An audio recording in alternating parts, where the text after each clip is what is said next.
with you. The thing about being human is that the highs are very high and the lows are so damn low. That was what me and my best friend Alan told each other when we spent all night talking. His life was not easy, but he tried his hardest to hide his pain from me. I saw it in his eyes when he looked for his dad in the stands during his last football game. The man never showed up. He never told me the specifics, but I knew that I did not go to his house after 6 because his dad would come home. Everyone knew that his father had a temper. He did not like gay people or his own family for the matter. But Alan had to stay with that monster for years. The thing that kept him going was that he would be done with school in a few days, and he would be able to go to college. His dad wanted him to study business, but he wanted to study sports medicine. He wanted to help people and be like his late mom. Alan was a straight guy, and I was openly gay. His dad did not like me, so I tried to stay out of his way. Alan was different from his father. He accepted me for who I was. He was straight, but single. It was a few days before we graduated, and I was in my room trying to avoid my mom and her new boyfriend. She did it all the time, promised to stay clean, but came home with a drug dealer boyfriend only a few days later. The first time that she had relapsed, I had been 12 years old. I had thought that she was gone, but when she came to, she promised me that it would not happen again. I had to lie to the social workers that I was eating well and my mom was taking care of me when half of the time she gave me $1 to stay out of the house. As I grew older, I got tired of her shit and stopped believing her when she told me that she would remain clean. I was just waiting to graduate so that I could move out and get a job. I also wanted to study further. I wanted to work in social services one day so that I could save kids from moms like mine. Back to what happened. I was in my room and working on some schoolwork when I heard a loud knock on the door. I thought it was probably my mom asking to borrow some cash so she could buy a cigarette, so I ignored the knock. But then I heard Alan calling me. "Peter, please open the door." His voice was strained and he did not sound like his usual self. I opened the door. His arm was bleeding and his face did not look so good. I quickly let him in and ran to the bathroom to go and check the medicine cabinet for anything that could help. Due to my mom being a flight risk, we had a lot of medicine and bandages. I grabbed a bunch of stuff and I went back to my room. He was bleeding a lot, all over my duvet. I cleaned the wounds and put some bandages on him. Unfortunately, the wound in his arm needed to be stitched. I had a lot of experience in stitching my mom up after she had fights. I could have gone with him to the hospital, but he insisted that we should not go there.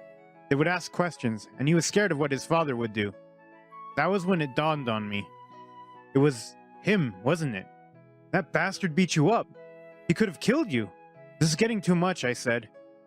This was not the first time that his dad had beat him up, but it was the first time that it had been so bad. His father was a horrible man, on a power trip. Rumor had it that he was the reason why Alan's mom passed away. What can I do? I need a place to stay. I'm 18, no one would take me in, he said. And what was the reason this time, I asked. Found out that I had been applying for sports medicine. He called me useless like my mother. He wants me to get into business school so that I can run his construction company alongside him. But I do not want that. I tried to stand up for myself, but he started to beat me up, he said. Gosh. I felt a lot of things at the same time. I wanted to take him far away from the monster that he called his dad, and protect him with all that I had. He did not deserve to be treated in such a way. Yeah, I cannot do this anymore, friend. I have tried, but I cannot, he said. He started to cry. He was a strong guy, and had endured for all these years. I was the only one who knew the true pain that he was in. Everyone else assumed that he was fine. I'd been in love with him for a very long time. I never told him, and I knew that we could not be together, but I loved him from a distance. His pain was my pain. He was my rock, and I was his. All we had was each other in this shitty town. I know, but I need you to hang on. It's been a difficult day. I want you to rest, and then we can talk about this tomorrow. I held his hand. He smiled slightly, and I left him to go and look for something for us to eat. I found yogurt and crackers because there was hardly any food in the house. I gave it to him. I was a bit full because I had eaten the last of the bread earlier. Then he did something that I did not expect from him. He came over and buried his face in my neck. My heart beat a little faster. We were not usually affectionate with each other. We had only given each other brief hugs in the past. Can I ask you for something? I hope you don't find me weird for asking this, he said. Of course, anything you need, I replied. Can you cuddle me? My mom used to and I miss her terribly tonight, he said. Of course I will. I smiled. I knew that having him so close to me would hurt a bit due to the feelings that I had for him, but I would endure. He would never love me, but I would do anything for him. so we lay in bed and spooned each other. We were silent, just breathing. He only winced occasionally because of his injuries. But when I tried to pull away because I thought I was hurting him, he pulled me closer to him. He felt so fragile in my arms. We were two beautiful broken boys. I do not know when, but we fell asleep in that position. I woke up the next morning to find him sleeping next to me. Tomorrow was the day that we were going to graduate, and I had a crazy idea. It would take a lot for us to go ahead with it. I was unsure if he would even agree to the idea, but I had to take a chance with him. I felt as if it was the only way which both of us could be happy. There was no school on that day, so we decided to go for a walk around town. I loved nature. It helped me clear my mind. It was also the perfect time to tell him what was on my mind. "Hey, so I wanted to tell you something," I said. "Okay," he said. "I'm planning on leaving town." "What? How long have you been planning this?" he asked.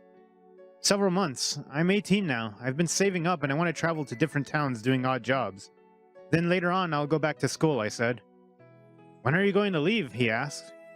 "Soon as I graduate," I said. "Oh," he said sadly. "You want to come with me?" I asked him. He stared at me and did not say anything for a while. "A few days ago, I would have called you mad, but going with you is more appealing than staying with my dad. I'd rather stick with you," he said. "Really?" I exclaimed.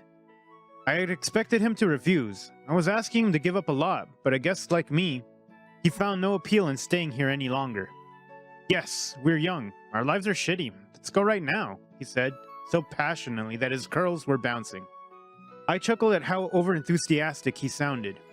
"Easy, Tiger. Cannot just leave. We need to make arrangements. I'm thinking tomorrow right after graduation," I suggested. "Works for me, because I cannot stay another day in that man's house," he said. "You could stay over at mine's. My mom's not home anyways, and she would not mind if you slept over," I said. He tackled me with a hug and I laughed my head off. I liked this new affectionate him. He looked a little bit happier than he had looked the past few weeks. He deserved to smile, and when we left, I would make sure that he would be happy every day. His hug made me think about how we had spooned the previous day. I had loved the way he had fit perfectly into me. If only he could love me back. I knew that I should let him go. Holding on to hope that he would one day fall for me was only hurting me. But love doesn't have an off switch now, does it? So that night, he slept at my house. We did not spoon much, to my disappointment. But we did spend the whole night talking about going over our plans. We planned on taking his car, and we would both pitch in for fuel. We had enough money that we had been saving to live for several weeks on the road. We would get jobs and save up for school. It was difficult, but I knew that we would make it work. While we were talking, we realized that we had left important documents at his dad's house. He would leave the graduation ceremony early and get his stuff and the car before his dad got home. If he got caught running away by that cruel man, I did not think that he would get off scot-free. We finally fell asleep in the early hours of the morning. I was both excited and scared. I could not believe that the day that we would both be free was coming. I could taste the freedom already. In the morning, I made sure that all my stuff was in order. I wrote a note for my mother and left it on the kitchen counter. I doubted that she would care I was leaving. Our relationship was that messed up. We went to our ceremony and of course, neither of our parents showed up. It was difficult to get through it. I was eager to get away from this town, but I could not help remembering all the good times. Alan and I had met for the first time in high school when he had moved here. We had instantly clicked and became best friends. I had come out of the closet in this very town, had my first boyfriend, and heartbreak. The nostalgia hit me like a ton of bricks as I said goodbye to my teachers and my fellow students. No one knew that I was leaving, and I wanted it to stay that way. Alan and I would start a new chapter of our lives, away from the pain. Attached to the good memories were all the reasons why I wanted to leave. Not everyone had accepted me. My mother was a drug addict who refused to change, and I had no idea who my father was. Then there was Alan, who had been enduring abuse from his dad for several years. No child deserved to be treated that way, that he had been. He and I had been each other's family, and we would protect each other in the big bad world. We caught each other's eye as we snuck away from the ceremony after everything was done. I hoped that things would go well for him. I left as well and went to the meetup place we had agreed on. Then I waited for him. I had all my stuff and was ready to leave behind my mess. Most importantly, I would get the most important person in my life out of the hellhole that he was living in. I waited for him, but he did not arrive. Then I got a message for him saying that I needed to get to his house at that very moment. I left my bags in a secure place and I ran to his place. I was out of breath by the time I had got there. I felt a knot in my stomach when I saw his father's car parked in front of the house. I hoped that he had not been caught trying to run away. His father caught us, we would be dead. I knocked on the door and held my breath as I waited. His father opened the door and frowned when he saw that it was me. I did not like going to that house due to his father's obvious dislike for queer people. "Hi," he said curtly. "Good evening, sir. Is Alan home?" I asked. "Yes, come in," he said. My heart thundered in my chest as I walked through the house. I was scared that he had found out. I wondered if he was going to skin me alive or run me over with his car. We walked into the living room and I saw Alan sitting there with a glass of some liquor in front of him. He looked at me when I came in and looked away. He did not look frightened, so that meant he had not been caught yet. "You like a glass of whiskey? Today we are celebrating," his father said. I noticed that he was smiling for the first time today. What in the world? "No, I'm fine, sir," I said. "Suit yourself." "Alan, get me another glass," he slurred. Alan got up and went to pour the whiskey. I was very confused now. Were we going or were we not? Alan came back with a glass and gave it to his dad. He looked at me for a brief second and winked. I was confused. Then a moment later, his dad closed his eyes. "What did you do to him?" I asked nervously. "He's gone now," he smiled. "Wait, no, he didn't. It's just some sleeping pills. By the time he wakes up, we'll be gone. He came home early because he got an email that I was accepted to the college of his choice," he said. "We will talk about this later. We have to go now," I said. "Yes, sir," he smirked. We quickly packed the rest of his clothes into the car and we drove off, leaving his father sleeping inside. I was nervous and I kept looking over my shoulder, thinking that I was going to see his dad's big car following us. We picked up my stuff at the place where I had left and we were off. It was only when we were out of town that I finally took a breath. I started to laugh uncontrollably and he joined me. I had never seen such happiness in his eyes. It felt like we were young again, pretending to be spies and having escapades, except this was real. We had left that town and burnt every bridge we had. We could not go back to that place, for his dad would kill us. He was a dangerous man with connections in the town, but now we were out of town. He would be unable to find us. We would make our way in this world. Together, our families had failed us, but we would not fail each other. "How do you feel?" I asked him. "Free, nervous, scared," he said. I put my hand on his leg. "Me too, but at least now we can be anything," I said. "Even pirates?" he asked. "You got a boat, why not?" We laughed. "You're silly," he said. I put on some music, one song in particular that I liked. It was called Palm Reader by Dreamers. I wished that I would be able to freeze that moment for all eternity. We had no worries, just the open road that stood between us and our future.